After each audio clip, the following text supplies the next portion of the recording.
There's some kind of unidentified bogey coming in from the north. Roger that. And it's coming in fast.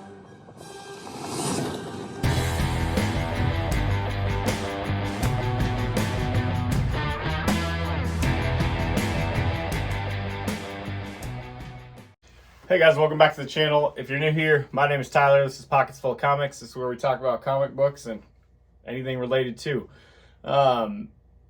I got something different for you guys this week. A little special. I haven't done a lot of this, but it's one of my favorite things to do. So what did I do? I channeled my mic, Lunch Money Comics, my inner mic. I really grabbed it and I pulled my Lunch Money Comics, whatever you want to call that feeling, you know, that let's go find some stuff and let's find it for cheap. Pulled that out of me, and that's what I did. So where this came from was my wife and I were going to go on a trip. We are big Chicago Cubs fans, so we were going to go watch the Cubbies, and they were in Kansas City this weekend, and I'm like, you know, let's just plan a route and let's just hit antique store after antique store after antique store all the way down to Kansas City, and then roll right into the game and watch the Cubs, you know, beat the Royals, which they did, by the way. My wife loves to antique. I love to antique. We don't only look for comic books. Honestly, I never used to look for comic books, so I was like, yeah, let's do it. And all I looked for was comic books and Christmas-related items. We found some really neat Christmas items for super cheap as well. I'll talk a little bit about that in the future here. But as I was doing this, I was like, man, like I feel like Lunch Money Comics. I'm out here, I'm finding stuff. This is awesome. And then like I'm looking at stuff and I have no idea if these are minor keys, if they're good, nothing. So what did I do? I decided that I wasn't going to spend a lot of money.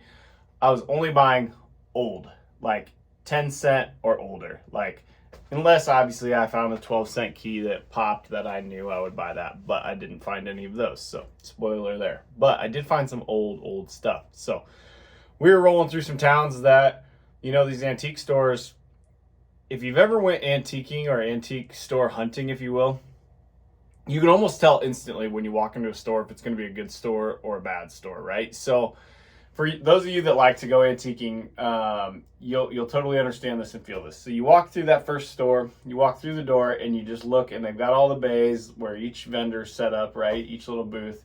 And you can just like do one quick scan, which I'm going to pop a picture in here of the very first one I went to, of what I'm kind of talking about and looking at. You can scan, you can just see like, is this junk? Like, cause I want junk. Like I want to see old dusty junk people pulled out of the graves, out of their basements and brought here, right? Or is this like my best friend knits and makes pictures, or like tin art, like homemade stuff, right? Those, like if you walk through and you just see that like, oh, crafty, like somebody made the things in those bays, or like the clothing type, like knitted, whatever, like when you see that, you might as well turn around and leave, because usually those ones are like full of that type of stuff, right? Seashells and just like whatever. Some seashells are cool, but like I want to walk in, I want to see junk, I want to see old tools, I want to see just like junk, right? Old books, stuff like that. So fortunately, when we went to 1, 2, 3, 4, 5, 6.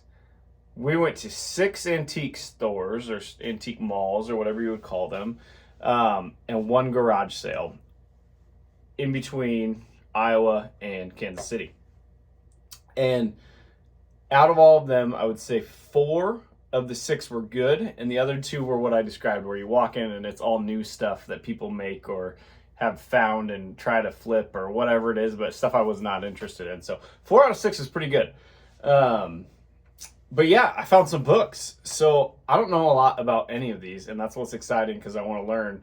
But I thought they were cool, and they were super old. So, and they were very, very, very cheap, which was ideal.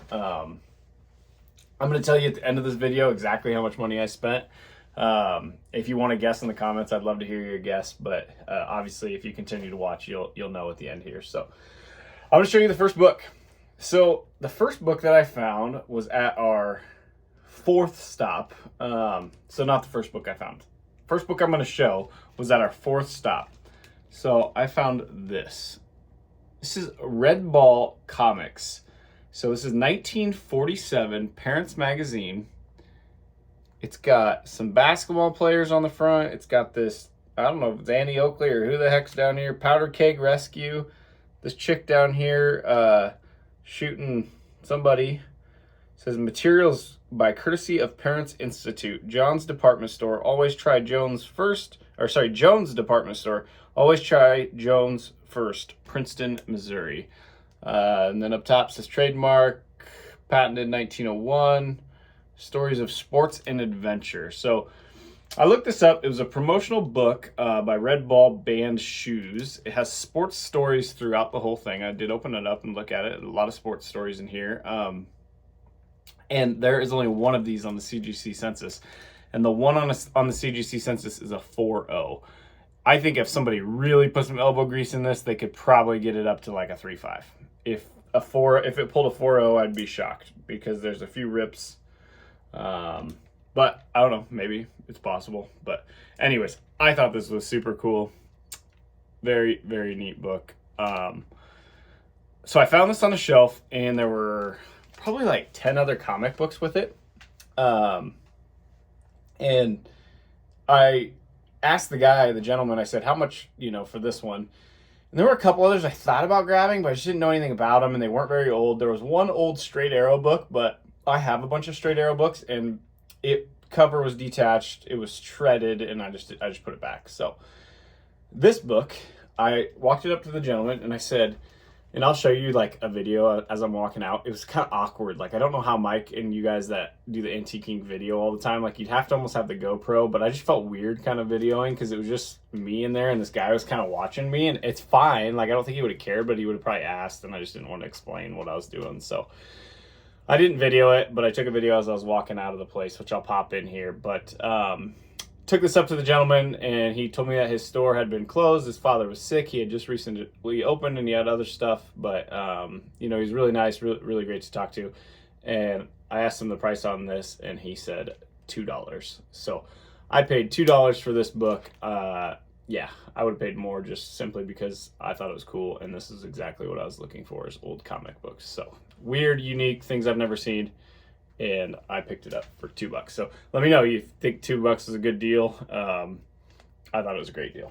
So that's the first book I was going to show, and now I think I just want to pop in a bunch of little videos of things I looked at. So I talked about the different types of antique stores we walked through and whatnot. So I didn't take a ton of video. I'm not as talented as some of those other guys, but I do have a bunch of little clips that I tried to grab a few videos of some stuff that I found.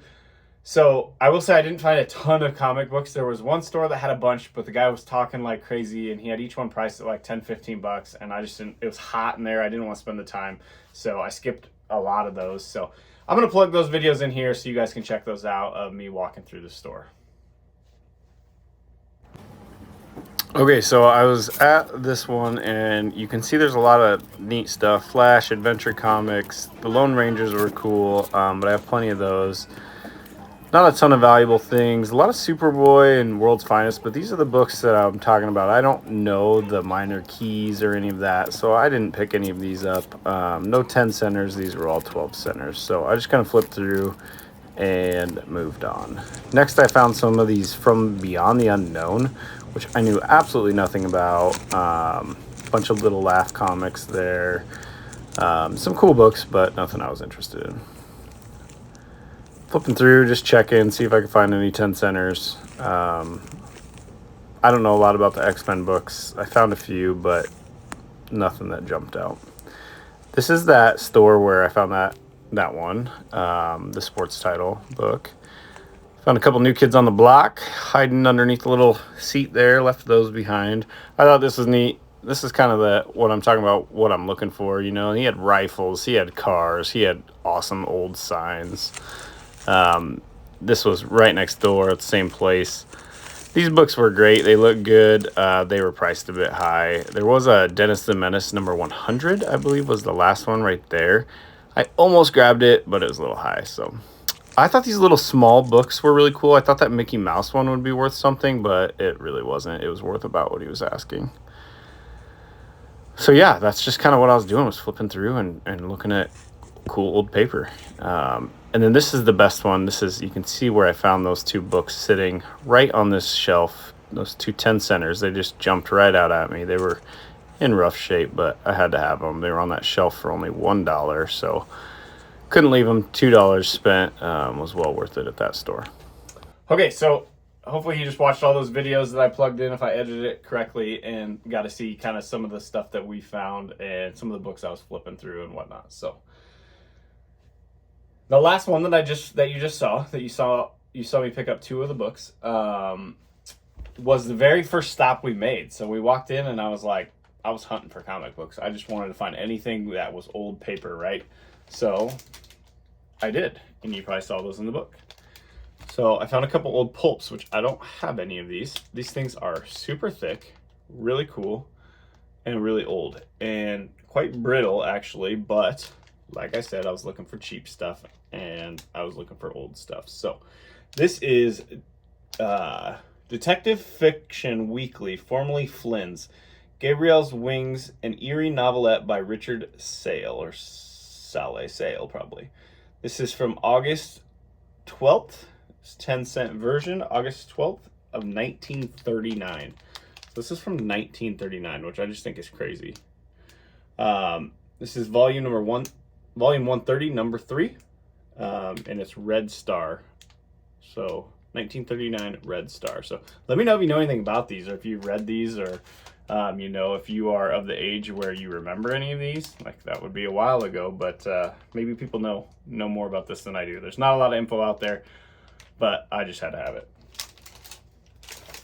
So then next, on that same stop, I picked up another one of those. It was directly underneath it. This was Love Story Magazine, Street and Smith's Love Story Magazine, 1937. So this is a portrait cover.